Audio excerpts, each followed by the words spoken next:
Senior सहाफ़ी तजियाकार मुजीबुर रहमान शामी साहब हमारे साथ हैं। अच्छा जी, सीनियर सहाफ़ी तजियाकार शामी साहब हैं। बिल्कुल, शामी साहब की सर्टनली इतना तजर्बा है, गहरी नज़र है इनकी मामलात पे। शामी साहब, तहरीक इंसाफ का दावा है कि वो इस वक्त मकबूलियत के उरूज पे और हैं भी। पंजाब में क्लीन स्वीप आप देखें, लेकिन उसके बावजूद हम देख रहे हैं कि सैलाब ज़दगान से लापरवाही कह लें। ऑल्दो वो कह रहे हैं जी हम तो टेलीथॉन कर रहे हैं, लेकिन उन पैसों का क्या हो रहा है, किस तरह से इस्तेमाल हो जा रहे हैं, उसकी कोई तफसील नहीं है। जलसे उनके जारी हैं, हेलीकॉप्टर का ज़ाती इस्तेमाल हो रहा है हुकूमतों के, स्टेडियम में एस्ट्रोट्रफ्स उखड़ रही हैं, पुलिस और ब्यूरोक्रेसी का तो हाल ही ना पूछें, इतनी इंतकामी उखाड़ पिछाड़ है। शौकत तरीन की ऑडियो जैसा मामला और फिर उसके बाद ये आर्मी चीफ वाला बयान। इन मामलात के बाद आपको लगता है कि इनकी अब ये जो भी कर लें और कह लें इनकी मकबूलियत ऐसे ही रहेगी? देखिए, सियासी जमातों की मकबूलियत कोई ऐसी चीज नहीं है जो लोहे की मानंद हो या पत्थर की मानंद हो। ये मकबूलियत घटती बढ़ती रहती है। तहरीक इंसाफ की हुकूमत इस मुल्क पे कायम थी और उस दौरान में जितने भी ज़िमनी इंतखाबात हुए, एक आध को छोड़कर उसने सारे इंतखाबात हारे।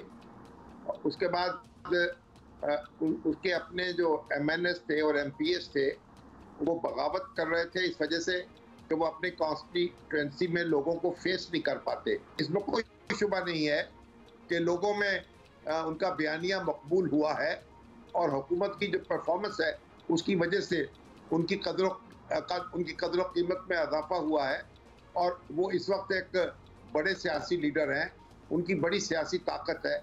लेकिन 100% वोटर उनके पास नहीं है, उनके मुखालिफ भी मौजूद हैं।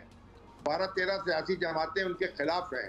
उन्होंने 2018 में 68% वोट हासिल किए थे, 32% वोट तहरीक इंसाफ को मिले थे। अब इसमें कितना इजाफा हुआ है और मुखालफों के वोटों में कितनी कमी हुई है, ये तो इलेक्शन के जरिए ही पता चलेगा।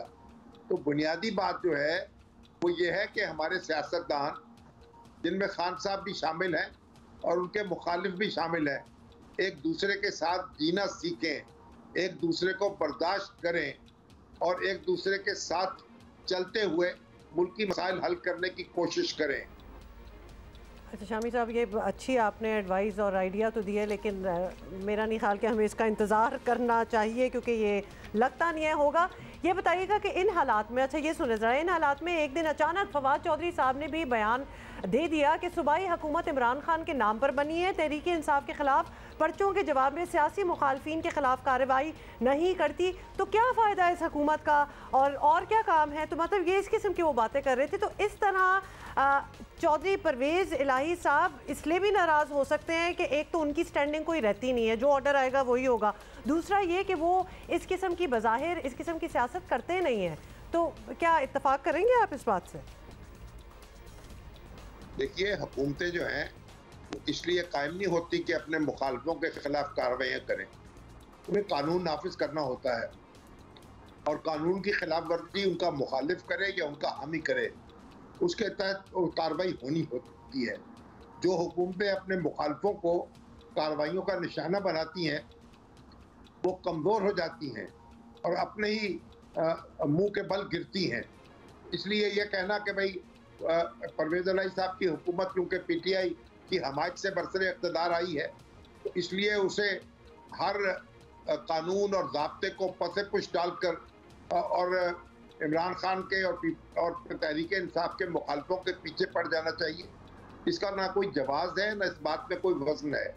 पाकिस्तान एक दस्तूर के मुताबिक चल रहा है और यहाँ जो भी हुकूमत तजावुज़ करेगी, अदालतें जो है उसके रास्ते में रुकावट बनेगी, राय अम्मा भी उसके रास्ते में रुकावट बनेगी।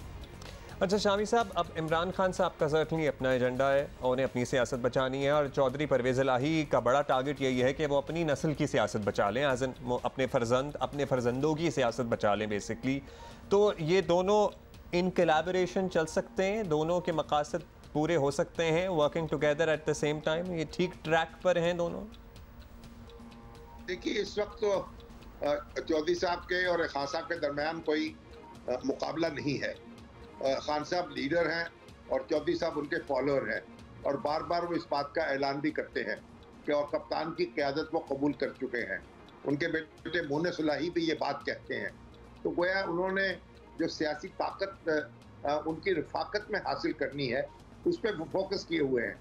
अब वो किस हद तक तवानाई उनको मिलेगी, ये उनकी सलाहियत पर मुनहसर है और हालात पर भी मुनहसर है। हो सकता है कि वो पीटीआई में या पीटीआई के साथ मिलकर कोई बड़ा कायदाना रोल अदा कर सकें, और मुंशी अली साहब में भी एक सलाहियत मौजूद है, वो पंजाब की सतह पर भी और वफाकी सतह पर भी किरदार अदा कर सकते हैं, और अपना जो अपने वालिद साहब हैं उनकी रवायत जो है उसके ऊपर अमल करते हुए अपने लिए कोई स्पेस बना सकते हैं। अभी तो वो खान साहब के साथ जुड़े हुए हैं और उनका ये ख्याल है कि खान साहब से जुड़कर ही वो आगे बढ़ सकते हैं। अगरचे कि खान साहब जो हैं उनके साथ जुड़े हुए लोग कितना आगे बढ़ेंगे, कितना पीछे हटेंगे और कहाँ जाकर थक जाएंगे या खान साहब उनसे उकता जाएंगे, ये बहुत सी बातें हम देख चुके हैं और बहुत से मामला देख भी सकते हैं।